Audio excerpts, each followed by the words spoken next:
Number One de Imra n'est pas un son rap.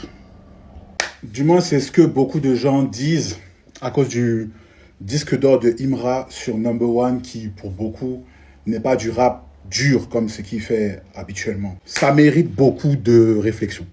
Ça voudrait dire que Window Shapper de 50 Cent, c'est peut-être pas du rap. Ça voudrait dire que beaucoup de chansons de Gunna, c'est peut-être pas du rap. Est-ce que Don Toliver, c'est un rappeur, c'est un chanteur? Ça soulève beaucoup de questions. Je ne dis pas que nous, on a la réponse, mais je dis juste que pendant un moment, on menait des réflexions un peu sur Twitter par rapport à ça, pour savoir qu'est-ce qui est rap, qu'est-ce qui est Maïmouna, qu'est-ce qui est chanson et tout. Et beaucoup de gens, même des acteurs du showbiz, même disaient que c'était pas important de réfléchir dessus et tout. Aujourd'hui, on voit que c'est important. Si aujourd'hui, il y a des awards du rap ivoire qui sont tenus par des acteurs du rap ivoire, comment tu récompenses les gens si tu sais pas ce qui est rap, ce qui l'est pas? Le vrai point, en fait, c'est que le rap évolue. Il y a beaucoup de sous-genres qui se sont créés au fil de ces années, tu vois. La drill, la trap, on croit que la trap, ça date... En vrai, la trap, ça date des années 90. Pas beaucoup de gens savent ça, mais voilà. Il y a beaucoup de sous-genres qui sont arrivés après, tu vois. Et je pense que le volet mélo, ça doit être considéré comme un sous-genre du rap.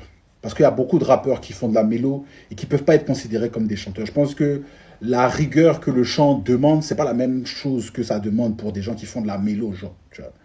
Tu peux faire de la mélo, ne pas être considéré comme un chanteur. Tu peux faire de la mélo, avoir des textes de rappeur, tu vois. Un chanteur, ça demande un peu, ça demande un peu plus d'exigence, tu vois. Donc moi, je pense que il faut qu'on s'accorde à dire qu'il y a un genre sur lequel on doit mettre une étiquette, mélo. À partir de là, je pense qu'on pourra trouver un terrain d'entente, je pense. En tout cas, février, ça là, moi j'arrive avec un nouveau projet R&B. Voilà, on va essayer de se mettre à côté du rap pour éviter les débats. On va essayer de créer le game R&B. Là, ce game-là, on va mettre des règles. Voilà, R&B ivoirien, bien sûr. On va mettre des règles et chacun saura ce qu'il fait. Voilà, faut pas... Les gens de variété vont venir faire ça. Ils vont venir dire qu'ils font R&B. Voilà. R&B son ivoire arrive ce mois-ci.